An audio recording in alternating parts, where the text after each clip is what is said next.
I'm Elle Potter, founder of Yoga Buzz here in St. Louis, and we are doing this fun film interview series with teachers and yogis from across the country who are integrating yoga into other professions. So today I have with me Linda Sparrowe, who is a yoga teacher and a writer who has been in the yoga community for a wonderfully fantastic long time. Yes?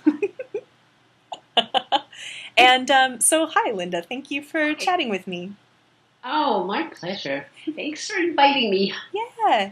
So, tell me a little bit about your background with yoga. Okay. I don't think that I have a particularly conventional way of entering the yoga community. I actually began as an academic a long time ago in Santa Barbara. I was really interested in meditation. So, kind of to save my life, at 18, I became interested in transcendental meditation. And Maharshi at the time had this little pamphlet, this little dark green pamphlet that had 12 asanas that he said we should do every day.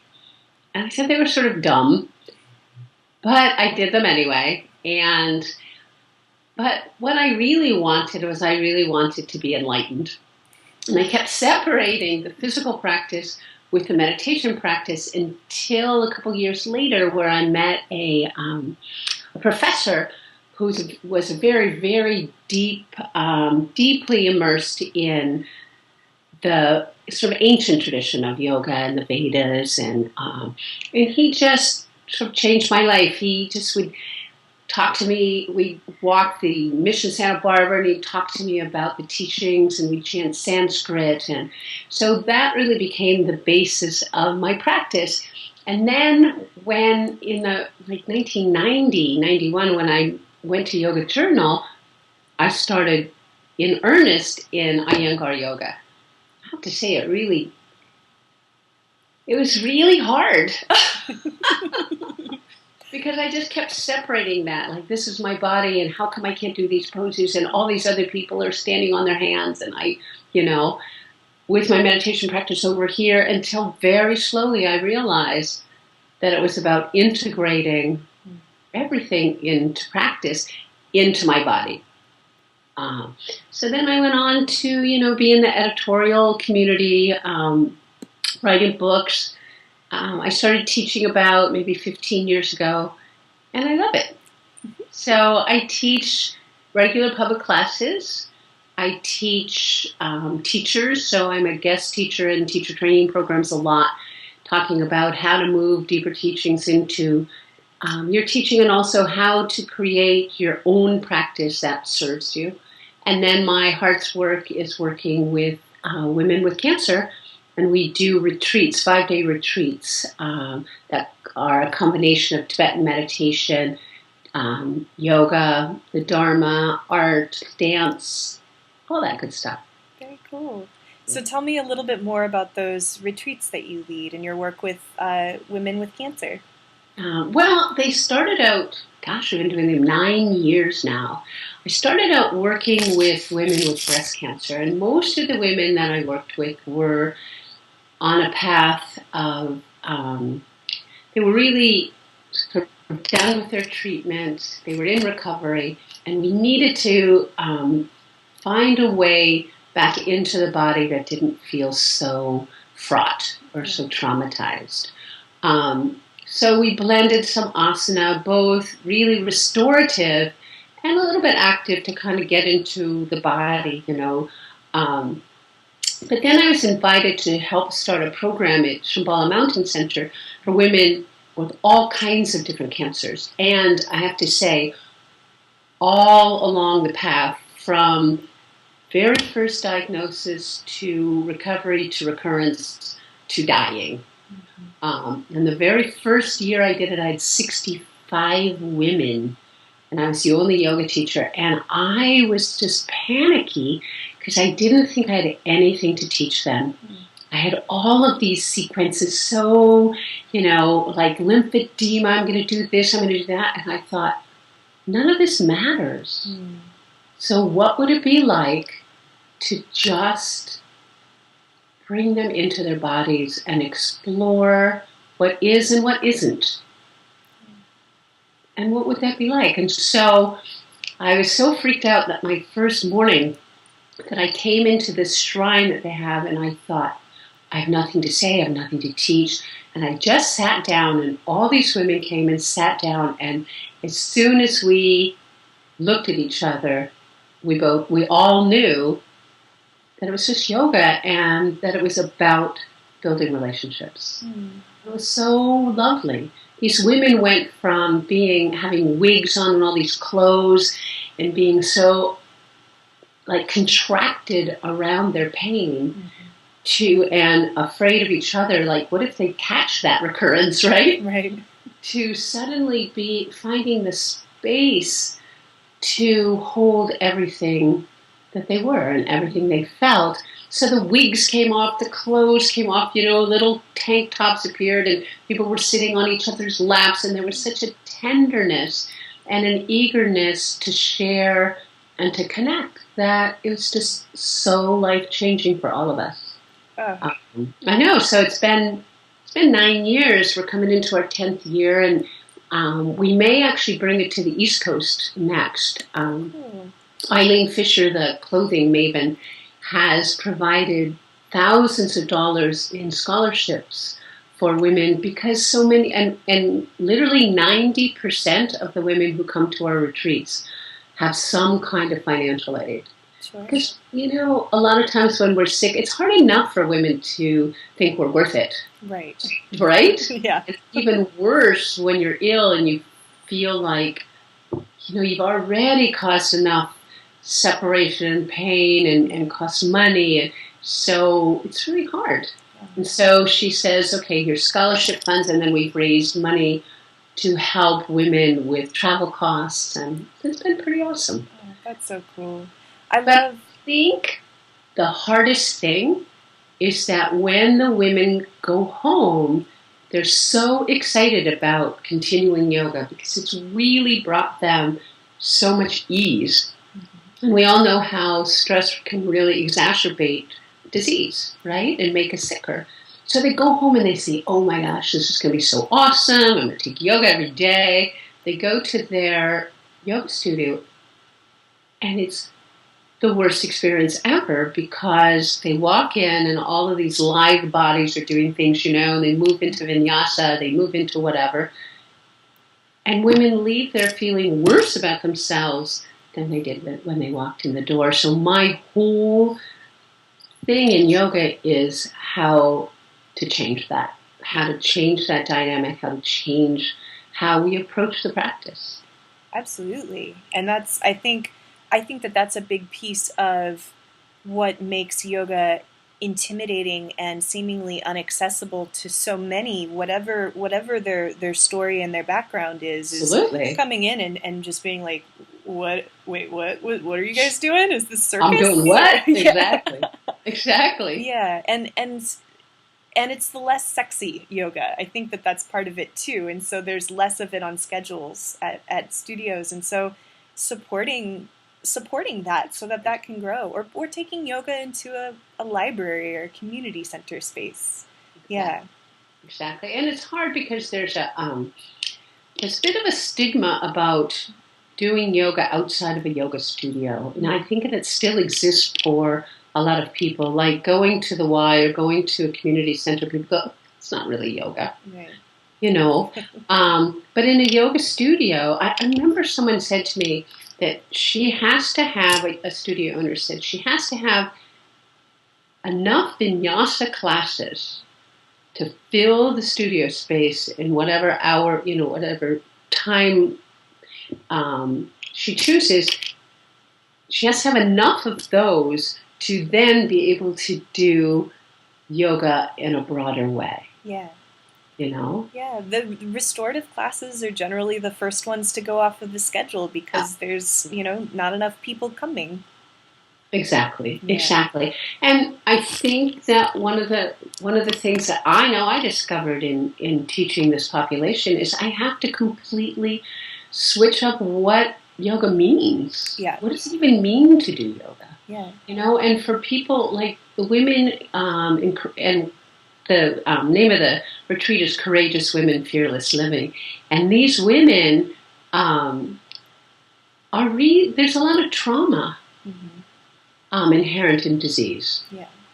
Yeah, and so if you go into a studio and all of a sudden your body is not conforming to, whatever else is going on, that further alienates you from your relationship and your friendliness, your generosity to your body, So sometimes yoga is only, and it's like only is sort of a funny word, but it's inhaling and exhaling and noticing that you can bring your hands together in an exhale, open in an inhale. Aha! It's just such a profound connection that the mind and the breath, the mind can move in to your body and have a relationship and an experience on the wave of the breath. It's like, wow. We've built this little community inside of ourselves, in a way. Yeah. This friendly little community of, I get it, And so sometimes in bigger classes, even though that is still possible, it's sometimes hard. And it's very hard if you have any kind of trauma, emotional or physical trauma in your life. You want to feel better and more connected, not worse, right? Yeah, for sure. And sometimes feeling worse when you're hoping to feel connected feels even worse than just feeling worse. Exactly. And then you suck and it's like, what happened to me, Yeah. Exactly. Right. And it's funny because I've been in this community again a really long time and I'm 65 years old, and to be able to, even to go into a class of 20-something-year-old Lululemonized women or whatever, it's interesting. That's my mantra anyway. Isn't that interesting that I can walk in and go, do I belong here? And if I didn't already have a really strong practice and a real strong ground, it would be, I don't know that I would ever go. Yeah. Or I would hurt myself because I would be just so into, trying to do that what I think I should be doing, that I would hurt myself. Yeah. Yeah, well, and I think a lot of people do. Yeah, I think they do too. What you said that one of your goals is to try to change what yoga looks like, so that women that are leaving your retreat have somewhere to go. Do you have like a plan of action for that? Well, so I think a couple of things are happening. There are already a few women, I have to say very few, but are very few that I know of, who are teaching teachers how to show up for that demographic. What we're trying to do at Courageous Women is expand the program so that it's not dependent on me and Judy Leaf, who is an Acharya in the Shambhala meditation tradition, Victoria Maces, who is Andrew Wiles' executive director, so she's the doc on the project. So it's not dependent on us, but that the teachers and the doctors and whomever come together have that sensibility that we think the women need. Yeah. So we're just kind of, and again, Eileen Fisher is really sort of encouraging us to make it more about the teachings and less about ourselves. Sure. And so that's what we're trying to do. And as for me, in my teaching, what I'm trying to do now, just as a teacher, is give the people in my class permission to just explore. I love teaching trauma-sensitive yoga. I love the fact that yoga can allow us to simply touch in and then come back. Yeah. Right? Mm-hmm. And even if we get a little bit, like in Courageous Women, the strength is an issue, and it feels like my body's completely betrayed me. And so to be in a strong pose, even though I've got the wibble wobbles, even though I'm not sure I can do it, after 5 breaths, I went, whoa, score, and suddenly a woman feels like, I can be in discomfort in an uncomfortable conversation with my doctor or a really uncomfortable situation at work or with my kids, and I'm not going to fall apart. Yeah. I can stand there and move from my heart more than my head, and I'm going to be okay. And it's not going to be comfortable. Right. There's going to be the wibble wobbles. All sorts of wibble wobbles, but I'm going to be fine. Yeah. And if I can notice, so here's my big thing is that I'm not interested anymore in yoga helping us to be better, to be more than. I'm interested in yoga connecting women to who they already are. Oh. Right? Yeah. So it's not a matter of being stronger. I want to be stronger. I want to be more flexible. I want to be better balanced. I want to be a better person. I want to be less angry. I want to, what we used to say in yoga, right, about Ishvara Pranidhana is I want to let go of things that no longer serve me. Right. No, I don't. What I want is to understand how to let them be and how to create a relationship with every part of me, even the parts that aren't so skillful right now, and to be able to soften my judgments against those parts of me. And in doing so, I want to feel the strength I already have. I want to trust that my spine can enjoy the length that she already has. Right? And so it's not, everything about our lives is, I want to be better, I want to be smarter, I want to be more capable. Right. Why do that on my yoga mat? Why can't I just feel safe? And then I remember this teacher said a long time ago, instead of, and I teach like this, even in my vinyasa classes with people who think that, it's all about exercise. I want people to know that contracting around our pain and protecting it and holding on for dear life may not be the most skillful way to be happy. Yeah. And so what would it be like to, inch by inch, breath by breath, find that spaciousness? And so as someone once said, how big, like in warrior pose, how big can I be to hold everything that I am?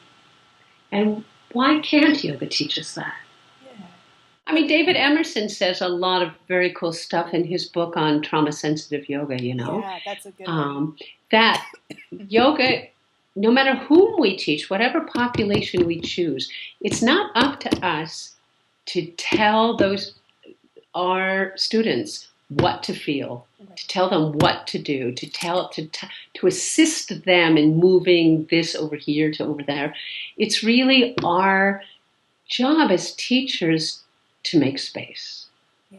Right? Yeah, to invite them inward. Yes, exactly. And for students, if you walk into a studio and that class makes you feel icky or annoyed or less than, it's not your class. Yeah. But it's not that yoga's the problem. It's just that it's not a fit. Right. There's lots of different styles and there's lots of different flavors and lots of different teachers, and that's what's so fantastic is that Diane Bondi was just in town here a couple weekends ago, and she was saying, like, if your teacher doesn't know what options to give you for your body, fire them. Like, just go to a different teacher. And that's perfect. And it doesn't necessarily mean that teacher is a bad teacher or an unskilled teacher. It just means that they don't have the experience with what it is that you need. And so, luckily, there's a bunch more options out there. There's likely to be somebody. and it's not yoga that's a problem, Right. you know? Mm-hmm. It's just that there's so many facets and there's so many ways, because yoga ultimately finds it, I mean, yoga is now. That's what the sutras say, right? Mm-hmm. And your now, I mean, it's not after I lose 20 pounds. It's not after I empty my dishwasher and then feed my kids and then do the yoga is now. And it could be my breath. It can be